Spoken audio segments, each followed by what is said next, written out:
Henk de Jong is ontspannen als altijd. Er zit heel wat op het spul, maar de trainer maakt het gewoon een praatje met de supporters. En ook directeur Gerald van der Belt meldt hem even bij de trouwe aanhang. Het gaat onder oren over een mogelijke huldiging. De spelers worden bij een kampioenschap nog dezelfde joen huldig in het Cambuurstadion.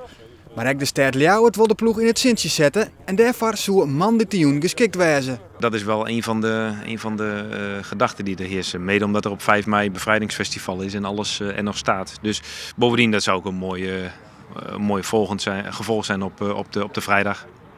Maar Safier is het vanzelfs nog lang net. Cambuur had in eerste instantie maar één doel: winnen van Excelsior. En daarna is ze wel wat Volendam die in had. Want het kampioenschap hadden de Ljouters net in eigen hand. En we concentreren dus eigenlijk alleen maar op dit moment hoe kennen wij het op mijn allerbeste gevoel de nijcompetitie. Dus dat betekent als winnenmast. Nou, als winnenmast dan kijk ik zeggen, oké, wat gebeurt er ergens op het veld?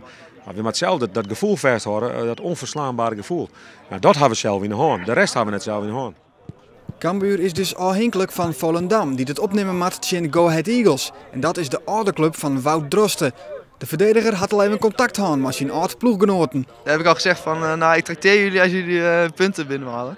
Want ja, dat leeft heel erg. En ik heb ze gezegd van, nou ja, dat trakteer ik op bier een hele avond. Want mocht dat een stimulans zijn voor hun. Intussen beziek je ze in Volendam de druk bij Cambuur wat op te vieren. Trainer Hans de Koning had de Ljouters de Arone tijd goed in de gaten houden. Ik lees stukken. Ik zie ook dingetjes wat voorbij komen. En dan, ja, hun hoeven niet, zeggen ze. Hè, want ze zijn zomaar uit het niets in deze situatie terechtgekomen. Ze proberen daar ook de druk eraf te halen, maar uiteindelijk legt hij er wel. Hoe dan ook, alle scenario's binnen mogelijk.